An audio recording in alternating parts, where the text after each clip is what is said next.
नमस्कार दोस्तों, welcome to my YouTube channel. Okay, मैंने आपको एक क्वेश्चन होमवर्क दिया था। देखिए, ये क्वेश्चन है, एक्चुअली ये वायरलेस का क्वेश्चन है। जो ये क्वेश्चन है, a digital communication system transmits a block of n bits. The probability of error in decoding a bit is alpha. The error event of each bit is independent of the error events of the other bits. दूसरे bits में जो error की घटनाएं घटित हो रही हैं वो इस हर एक बिट के एरर इवेंट से बिल्कुल भिन्न है, इंडिपेंडेंट है। The received block is declared erroneous if at least one of its bits is decoded wrongly. The probability that the received block is erroneous is okay. अब इसके ऑप्शंस हैं, वो करो, देखो। अब इस क्वेश्चन में देखिए हमें कैसे करना है, आंसर बता रहा है। देखिए साइज ऑफ ब्लॉक कितना दिया है, n बिट्स दिया है, right. The received block will be erroneous when any one of the bit is wrongly detected, यही बोला है ना। रिसीव्ड ब्लॉक कब उसमें एरर डिक्लेयर होगी, जब कोई भी उसका एक बिट रॉन्गली डिकोड होता है, जैसे कि 1 भेजा ट्रांसमीटर पे और 0 रिसीवर पे हुआ। तो यहाँ पे देखिए ये कौन, जैसे ये आपका क्या है, ये फर्स्ट बिट है, ये सेकंड बिट है, ये जो है n-1 बिट है, ठीक है, और ये nth बिट है। ये क्या है, nth बिट है, ठीक है। तो जो साइज ऑफ ब्लॉक है वो कितना दिया है, size of block n bits दिया है, राइट। तो एप्लीकेशन क्या है, since all the bits are independent of each other, since all the bits are independent of each other, क्योंकि सारे बिट्स एक दूसरे से इंडिपेंडेंट हैं, तो यानी कि जो probability that all the bits are received, वो प्रोबेबिलिटी कि सारे बिट्स रिसीव हो रहे हैं, सारे बिट्स एक दूसरे से भिन्न हैं, एक दूसरे से अलग हैं, एक दूसरे पे निर्भर नहीं करते हैं, इंडिपेंडेंट है। भिन्न मतलब मतलब कि वो एक दूसरे से बिल्कुल मैच नहीं करते, डिपेंड नहीं करते उन पर।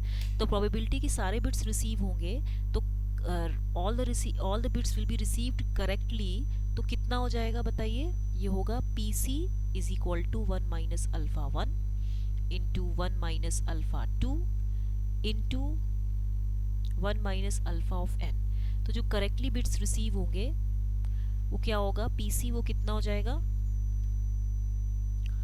1 minus alpha to the power n। तो वेयर अल्फा क्या है, it is the probability of error, it is the probability of error in detection, detect करते वक्त जो एरर में प्रोबेबिलिटी होती है। Now the probability that the received block is erroneous, probability that received block is erroneous, ठीक है। तो कितना होगा वो, PE एरर प्रोबेबिलिटी की जो आपने ब्लॉक रिसीव किया है उसमें कोई एरर है, 1 minus probability that the number of bits received are correct. तो PE is equal to 1 minus PC, तो ये वैल्यू हो जाएगी 1 minus alpha to the power n हो जाएगी। सॉरी, यहाँ पे ये n ऊपर आएगा, ठीक है। तो यहाँ पे देखिए n क्या है, ब्लॉक ऑफ बिट्स है, अल्फा क्या है, probability of error decoding a bit. तो इसका जो आंसर होगा वो क्या होगा, फोर्थ ऑप्शन होगा, राइट। क्वेश्चन समझ में आया कि पहले हमने क्या किया, सारे बिट्स एक दूसरे के ऊपर निर्भर नहीं करते हैं, कि जो पहले तो हमें करेक्ट बिट्स को निकालना है कि जो रिसीवर पे जो बिट्स रिसीव हो रहे हैं वो करेक्टली हैं कि नहीं है। तो उसकी जो प्रोबेबिलिटी है, all the bits received correctly will be 1 minus alpha 1 into 1 minus alpha 2। तो ये करते करते 1 minus alpha to the power कितना हो जाएगा, ये n हो जाएगा, ठीक है। तो यहाँ पे फिर जो हमें नंबर ऑफ बिट्स निकालना है एरोनियस होगा, वो 1 माइनस PC हो जाएगा। नेक्स्ट क्वेश्चन है, द पावर एम्पलीफायर्स और the power combiners when operated at और near saturation for maximum power efficiency are non linear. The non linearity is cause signal spreading in the frequency domain. ये होता है ना, non linearity की वजह से signal spread करने लगता है फ्रीक्वेंसी डोमेन में, and it generates intermodulation frequencies. The given phenomenon is associated with OFDMA, orthogonal frequency division multiple axis, और फ्रीक्वेंसी डिवीजन मल्टीपल एक्सिस, और TDMA और CDMA। तो इसकी राइट डेफिनेशन होगी FDMA। क्यों, नॉन लीनियर इफेक्ट्स होते हैं FDMA में, याद रखिए। जब भी ये बोले नॉन लीनियर, तो नॉन लीनियर इफेक्ट्स किस में होते हैं? एफडीएमए में। इसमें नॉन लीनियर इफेक्ट्स प्रोड्यूस होते हैं। क्यों होते हैं, कैसे होते हैं? क्योंकि एफडीएमए में क्या होता है कि many channels share the same antenna. ये एंटेना है तो बहुत सारे ये एंटेना सिग्नल रेडिएट करता है, तो जो काफ़ी सारे चैनल्स होते हैं they use the same antenna at the base station. Base station पे channels at base station use same antenna, right. तो पावर एम्पलीफायर्स या जो ये पावर कंबाइनर्स हैं, ये पीएस बोल रही हूँ या पीसीज जो हैं, व्हेन ऑपरेटेड एट और नियर सैचुरेशन, जब भी ये सैचुरेशन लेवल पे या उसके पास या उसके ऊपर ऑपरेट होते हैं, तो ये क्या करते हैं? What do they for maximum power efficiency के लिए जब भी और सैचुरेशन में ऑपरेट किए जाते हैं तो ये जनरेट नॉन लीनियरिटी। तो मेनली क्या करते हैं? ये नॉन लीनियर हो जाते हैं, ये नॉन लीनियर हो जाते हैं। तो नॉन लीनियरिटीज़ की वजह से सिग्नल स्प्रेडिंग होती है और I am intermodulation frequencies generate होती है। इतना तो पता है। ये जो इंटरमॉड्यूलेशन फ्रीक्वेंसी होती है ये क्या होती है? ये अनडिजायर्ड आरएफ रेडिएशन होता है। ये अनडिजायर्ड आरएफ रेडिएशन होता है that can interfere with other channels in FDMA system, that can interfere with other channels. ये दूसरे चैनल्स के साथ भी फिर इंटरफेयर करते हैं इन एफडीएमए सिस्टम्स, ठीक है। तो स्प्रेडिंग ऑफ स्पेक्ट्रम, जब भी कोई स्पेक्ट्रम स्प्रेड कर रहा है तो इसकी वजह से क्या होता है? एसीआई, एडजेसेंट चैनल इंटरफेरेंस होता है। तो इंटरमॉड्यूलेशन किसको बोलते हैं? Intermodulation means generation of undesirable harmonics, जिसमें अनडिजायरेबल हार्मोनिक्स जनरेट होते हैं, जनरेशन ऑफ अनडिजायरेबल हार्मोनिक्स। तो harmonics which is generated outside the mobile radio band, जो इस रेडियो बैंड जितना ये हमें मिला था इससे बाहर जो ये हार्मोनिक्स जनरेट होते हैं, दे कॉज इंटरफेरेंस। इसकी वजह से क्या करते हैं? ये इंटरफेरेंस जनरेट करते हैं, बाधा उत्पन्न करते हैं to the adjacent services while those present inside the band. लेकिन जो बैंड के अंदर हैं they cause interference to other users in the wireless system. ये वायरलेस सिस्टम में जो यूजर्स यूज कर रहे हैं उनको इंटरफेरेंस प्रोवाइड कराते हैं। एक तो जो बाहर बैंड प्रोड्यूस हुआ ये वहाँ दूसरे सर्विसेज को इंटरफेरेंस देते हैं, और बाकी जो अंदर है ये दूसरे यूजर्स को इंटरफेरेंस प्रोवाइड कराते हैं, interference to other users in wireless system, ठीक है। तो to minimize the effect of IMD, अगर हमें आईएमडी इफेक्ट्स को मिनिमाइज करना है तो stringent RF filters are required to reject intermodulation distortion.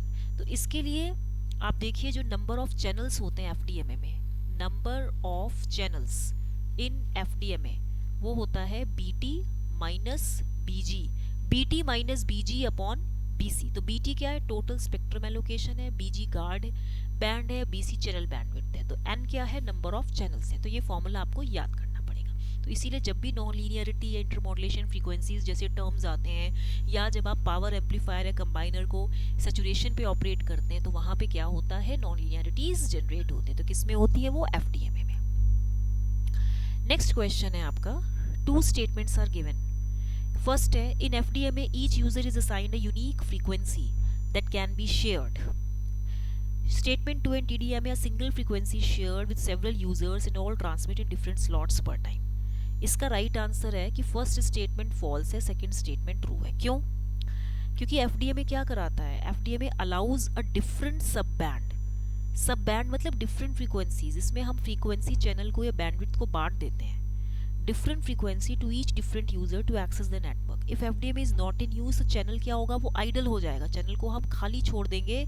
If FDMA is not in use, if FDMA is not in use, right, instead of allotting to the other users. तो FDMA किस में implement करते हैं? Narrow band systems में। FDMA is implemented in narrow band systems, जिसकी bandwidth narrow होती है, वहाँ पे हम एफडीएमए यूज करते हैं। Where do we use FDMA? In narrow band systems, and it is less complex in TDMA. Tight filtering हम एफडीएमए में करते हैं to reduce the ACI. FDMA में हम और क्या क्या करते हैं? एफडीएमए में हम टाइट फिल्टरिंग यूज करते हैं। We use tight filtering effects, tight filtering to reduce ACI. फिर बेस स्टेशन और जो मोबाइल स्टेशन है, they transmit and receive simultaneously, they transmit and receive simultaneously and continuously, एक साथ वो ट्रांसमिट करते हैं, एक साथ वो रिसीव करते हैं। they transmit and receive simultaneously and continuously in FDMA, right? अब TDMA के क्या फीचर्स होते हैं? TDMA जो होता है इसमें सिंगल फ्रीक्वेंसी शेयर्ड होती है विद सेवरल यूजर्स और डिफरेंट स्लॉट्स, इनको डिफरेंट टाइम स्लॉट्स बांट देते हैं। इसमें टाइम डिफरेंट होता है, FDMA में फ्रीक्वेंसी डिफरेंट होती है। तो डेटा ट्रांसमिशन जो TDMA में होता है वो कॉन्टिन्यूस नहीं होता। जो डेटा ट्रांसमिशन होता है is not continuous in TDMA, right? But it occur in bursts, but occurs in bursts, ये बर्स्ट्स में होती है। हैंस इसका जो हैंड ऑफ प्रोसेस होता है वो सिंपलर होता है। तो TDMA जो होता है it uses different time slots for the transmission and reception, दस इसमें डुप्लेक्सेस की जरूरत नहीं पड़ती है, FDMA में पड़ती है। TDMA has an advantage that it is possible to allocate different numbers of time slots per frame to different users. Different users को आप different time slots provide करते हो। Bandwidth can be supplied on demand to different users. जब user को bandwidth की ज़रूरत होगी तभी वो बैंडविड्थ उसको प्रोवाइड की जाएगी बाय कॉन्केटनेटिंग और रीअसाइनिंग टाइम स्लॉट्स। या तो आप उसको टाइम स्लॉट रीअसाइन कर दो या कॉन्केटनेट कर दो बेस्ड ऑन दी प्रायोरिटी। तो आपको इतना पता होना चाहिए। बाकी एक इसका डिफरेंस है कि जो TDMA है, FDMA है, अगर मैं एक डिफरेंस बताऊं TDMA, FDMA और CDMA में। TDMA में क्या होता है कि बैंडविड्थ जो आपका जैसे TDMA है तो TDMA में क्या होता है, टाइम शेयरिंग होती है। इसमें हम टाइम शेयरिंग करते हैं। FDMA में बैंडविड्थ इज डिवाइडेड, बैंडविड्थ को डिवाइड करते हैं। और CDMA में bandwidth and time sharing both are required, okay. And no need for synchronization in FDMA। FDMA में क्या होता है, FDMA में जैसे ये फर्स्ट पॉइंट था, ये सेकंड पॉइंट था, FDMA में क्या होता है, नो सिंक्रोनाइजेशन की ज़रूरत नहीं पड़ती। TDMA में हाई सिंक्रोनाइजेशन की ज़रूरत पड़ती है, ये डिफरेंस नोट कर लीजिए। CDMA में नो सिंक्रोनाइजेशन, ठीक है। इसमें FDMA में no unique code word is there, CDMA में भी कोई कोड वर्ड नहीं होता, लेकिन unique code word is necessary in CDMA, right. तो आई होप मैंने आपको भी ये 3 क्वेश्चंस बताए, तो तीनों क्वेश्चंस आपको समझ में आए होंगे, इसे नोट कर लीजिएगा। बाकी क्वेश्चंस हम बाद में करेंगे। टिल देन प्लीज़ इसको लाइक एंड सब्सक्राइब करना मत भूलिएगा। Thank you.